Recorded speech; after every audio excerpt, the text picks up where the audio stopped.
we're already seeing these applications. We're already seeing this transition slowly.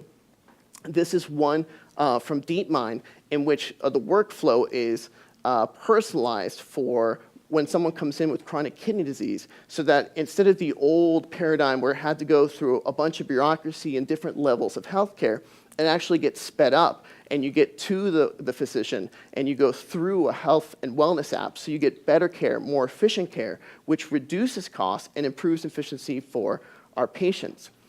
You can see the democratization and the reduced costs in medical imaging. There's a company called Zebra Medical that's having $1 scans. They're partnered with Google, and it's cloud-based, and they give you a second opinion with their machine learning algorithm with, on something that's usually cost several hundreds or even thousands of dollars.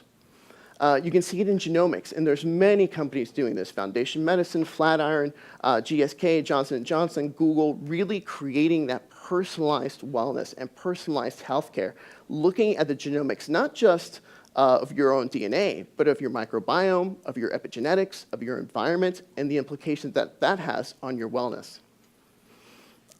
You're seeing it already in pre-surgical planning. This is one from DeepMind that hasn't come out yet, but they're working on pre-surgical planning for radiation treatments. So radiation treatments can be complex. If anyone's had the unfortunate event of seeing this happen, it usually could take several hours. It's very uncomfortable. You have to go into a complex CT or MRI, and you evaluate where the cancer is, because where the radiation is going to be, you have to make sure you avoid any sort of inflammation of surrounding good tissue.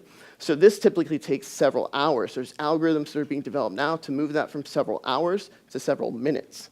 So moving the needle forward. And I could have put hundreds of different applications when it comes to personal wellness device, whether it's a Fitbit or whether it's a handheld device where you have a AI already at your fingertips, so you have this constant participatory and constant monitoring of your health and well-being, whether you're awake or whether you're asleep. And nation states are starting to realize the importance of this. They're starting to see the importance of this panomic view of what artificial intelligence can do when it's unleashed in a comprehensive multifactorial data set. So you see companies or nation states like the US with NIH, with the All of Us program. You see it with NHS. You see it with several Asian countries developing these precision medicine models that they're trying to leverage data and leverage machine learning. But there are some worries. Well, now if you have all this data, all this ever-encompassing panomic view of you, what if it's wrong? And what other things can you start learning about other than disease or wellness? Well, we've seen that Google can be incorrect, trying to anticipate the influenza outbreak that was going to be based on CDC data. So we know that erroneous data sets could be out there. So that is one of the big things that we need other MDs and other smart PhDs to be involved in this kind of thing. These are some of the ethical things that we're dealing with. How do you train the data? How do you make sure that the errors aren't made? And this worries people. This is a study at Stanford. If people don't want to share their data, if they think that it's going to have incorrect outcomes that come out, or whether that data could be pilfered or used for other things. So this is something that concerns real people. The other aspect, so that's from the patient perspective. Now from the clinician perspective, people start worrying about, well, what if this algorithm start being 100% correct? This is one from Zebra with mammograms. What do you do at that point once those algorithms are so right that you don't need physicians anymore? You don't need the humans anymore. So those are some of the ethical things they're coming out with. So trying to deal and sit down with clinicians saying the benefits of this technology are so amazing and so astounding that they far outweigh the cons of them developing. But they won't only be things that cause us to have an abundance life here on Earth when it comes to wellness and health. They'll actually be what transitions us to an exospecies, to becoming a multiplanetary species. This is one which maybe some of you guys know about, the CHIP program. It's a healthcare initiative program which is actually crowdsourcing healthcare through AI, looking at different omics, trying to evaluate. They have a partnership with NASA, and they have a partnership with some other pediatric societies. So looking at what kind of problems, healthcare specifically, can be solved by leveraging artificial intelligence. TRISH, which is the Translational Research Institute for Space Health, a collaboration at Baylor, also with NASA, looking to do the same kind of things. They're looking to evaluate the effects of genomics and how AI can influence genomics and prevent microgravity effects and prevent cosmic radiation damage, as well as looking how to miniaturize, using AI, how to miniaturize some of our diagnostic studies, primarily around brain health, so miniaturizing CT scans and MRIs and things of that nature. Dr. Don Koenig spoke on the 3 R's that are some of the things that they're trying to focus, which is readiness, resiliency, and recovery. Readiness is really about trying to prepare our genomics. So who is best based on nutritional status, based on genomics, based on your microbiome? Who are the key candidates that will help us move into becoming an exospecies, that will help us be able to reach and colonize deep space and other planets? So there's a lot of data, a lot of machine learning applications that are here on Earth that can already be amalgamated and move into that. Things like 23andMe, Wellio, and others that are already looking at using and leveraging AI for obviously genomics, one that we're really familiar with, and nutritional states.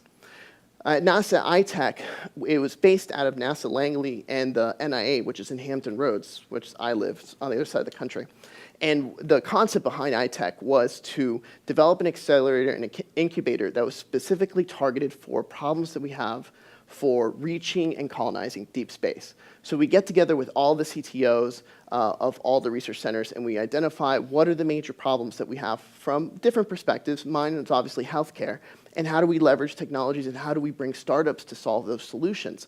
So resiliency is a lot of what we do at iTech, developing anything from biomolecular sequencers to evaluate the microbiome, not just within, but without, inside the capsules. The one on the right is a STAR robot, which is based out of the University of Chicago, and it's actually a robotic surgical unit. So it's an automated pod. We're already using it in animal trials, and it can do basic things like automated cholecystectomies, automated appendectomies, and even jejunostomy, so combining different parts of the bowel and closures. So these are the first steps, and machine learning is training all this. Artificial intelligence is training these programs, but it's the very first step to the automated pods. I'm sure you guys have seen Aliens. So artificial intelligence will be the key for these automated pods of the surgical future, and we're already creating this. And it will be twofold. One, we need it for the surgeries that we automatically know that we'll need, whether it's pregnancy, if we're going to be colonizing other places, appendectomies, cholecystectomies, but the artificial intelligence will also have to decipher foreign pathogens. Hopefully they're not ripping out of our chest, but we still need to realize what's the possibility, and we needed to research and predict what can happen. Other components that we're doing at iTech, working with machine learning and a company called Liberty, which I work for, and we're creating algorithms to create new molecules to mitigate radiation effects. And it actually came out of an anti-aging medication, which is in human trials already. So mitigate the aging effects, also mitigates the radiation effects.